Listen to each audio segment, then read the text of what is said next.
ഞങ്ങൾ പറഞ്ഞു 1955 കാലഘട്ടത്തിലേക്ക് ഞങ്ങൾ ഈ ലോകം മാറ്റുമെന്ന് പറഞ്ഞു. അപ്പോ എല്ലാവരും ഒരു നോർമൽ ചിന്തയുള്ള ആൾക്കാരുടെ ഉള്ളിലൊക്കെ തെളിഞ്ഞിരിക്കുന്നത് ആ ഒരു കാടും മേടും അല്ലെ, പുഴകളും അതൊക്കെ തിരിച്ചു കൊണ്ടുവന്ന് പച്ചക്കറി, വെജിറ്റബിൾസ്, ഫ്രൂട്ട്സ് ഇതെല്ലാം കഴിച്ച് നല്ലൊരു ജീവിതം. പക്ഷെ ആ ഒരു 1955 ഒരു പ്രത്യേകതയുണ്ട്. അന്ന് ഇന്റർനെറ്റ് ഇല്ല, അതോടൊപ്പം തന്നെ ഫോണില്ല.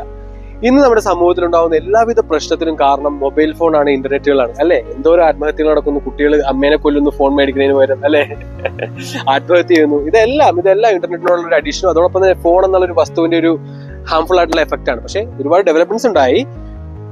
പക്ഷേ ഒരു 5 വർഷം ഇന്ത്യയിൽ ഇപ്പോഴുള്ള ആ ഒരു ഭരണത്തിലാണെങ്കിൽ ഇപ്പോഴൊന്നും വരില്ല. 2070-80 AI വരുള്ളൂ. പക്ഷേ അത്യാവശ്യം നല്ല അറിവുള്ള ഒരാൾക്കാർ ആ ഒരു മേഖലയിലായിട്ട് കയറി, അതായത് ഒരു ഇന്ത്യയുടെ ഏറ്റവും ഹെഡ്ക്വാർട്ടേഴ്സിലായിട്ട് കയറി ആ ഒരു ഭരണം കൈയടക്കി കഴിഞ്ഞാൽ ഇന്ത്യയും ഡെവലപ്ഡ് ആവും. അതായത് AI വരും, ആർട്ടിഫിഷ്യൽ ഇന്റലിജൻസ് ഇവിടെ വരും. അപ്പൊ അങ്ങനെ വേറെ പ്രശ്നമൊന്നുമില്ല. നിങ്ങൾ രാവിലെ ഫോൺ തുറക്കുമ്പോൾ നിങ്ങൾ കാണുന്നത് ചിലപ്പോൾ നിങ്ങളുടെ പുറത്തുള്ള അല്ലെ, വിദേശത്ത് പോയി പഠിക്കുന്ന കുട്ടിയുടെ ഒരു നഗ്നമായ വീഡിയോ ആയിരിക്കും, അല്ലെങ്കിൽ യാത്ര പോയിരിക്കുന്ന മകൻ മരിക്കുന്നൊരു വീഡിയോ ആയിരിക്കും. ഇതൊക്കെയാണ് ആർട്ടിഫിഷ്യൽ ഇന്റലിജൻസിന്റെ ഏറ്റവും ബേസിക് ആയിട്ടുള്ള ഒരു പ്രശ്നം. അതായത് നമ്മൾ മാനസിക രോഗികളാവും, നമ്മളെ മാനിപ്പുലേറ്റ് ചെയ്യും ആൾക്കാർ.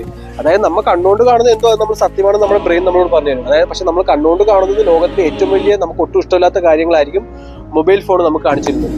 അതായത് മിഷൻ ഇമ്പോസിബിൾ എന്ന് പറഞ്ഞൊരു ഇംഗ്ലീഷ് മൂവി ഇപ്പൊ ഇറങ്ങിയിട്ടുണ്ട്. അതിൽ ജസ്റ്റ് പറയുന്നുണ്ട് ഇതിനെക്കുറിച്ചൊക്കെ. ഓക്കെ, അപ്പൊ ഒന്ന് ആലോചിച്ച് നോക്കി, നമ്മൾ ഫോൺ തുറക്കുമ്പോൾ നമുക്ക് ഒട്ടും കാണാൻ ആഗ്രഹമില്ലാത്ത കാര്യങ്ങൾ, ഒട്ടും കേൾക്കാൻ ആഗ്രഹമില്ലാത്ത കാര്യങ്ങൾ നമ്മൾ കേട്ട് കഴിയുമ്പോൾ നമുക്ക് ഭ്രാന്ത് വരും. അങ്ങനെ ഒരു ഭ്രാന്തമായ ഒരു അവസ്ഥയിൽ മനുഷ്യർ ജീവിക്കേണ്ടി വരും ഇന്റർനെറ്റിന്റെ ഉള്ളിലാണെങ്കിൽ. അപ്പോൾ അതുകൊണ്ട് മാത്രമാണ് ഞങ്ങൾ പറയുന്നത് 1955 നമ്മൾ മാറണം, പ്രകൃതിയെ സംരക്ഷിക്കണം. പ്രകൃതി ഉണ്ടെങ്കിൽ നമുക്ക് ഫോൺ വേണ്ട, ഒന്നും വേണ്ട. 1955 കാലങ്ങളുണ്ടായിരുന്നു. നമുക്ക് യാതൊരു അസുഖങ്ങളില്ല, ആരോഗ്യ പ്രശ്നങ്ങളില്ല, മാനസിക സംഘർഷങ്ങളില്ല, ജോബില്ല അല്ലെ.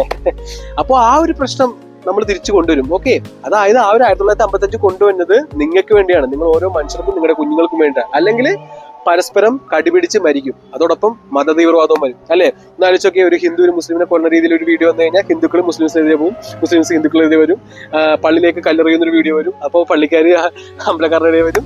അപ്പോൾ ഇതൊക്കെ ഫ്യൂച്ചറാണ്. ഓക്കെ, ഇതൊക്കെ ഫ്യൂച്ചറാണ്. ഇതെല്ലാം ഇല്ലാതാക്കലാണ് റിലാക്സ് ഫോറസ്റ്റിന്റെ മോട്ടീവ്.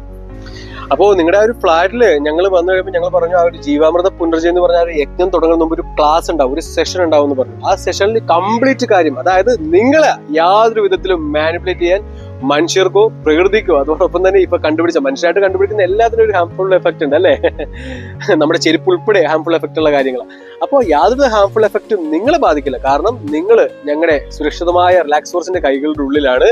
നിങ്ങളുടെ ആ ഒരു ഫ്ലാറ്റും, നിങ്ങളുടെ ആ ഒരു ജീവിതവും, നിങ്ങളുടെ കുട്ടികളുടെ ജീവിതം. Okay, by.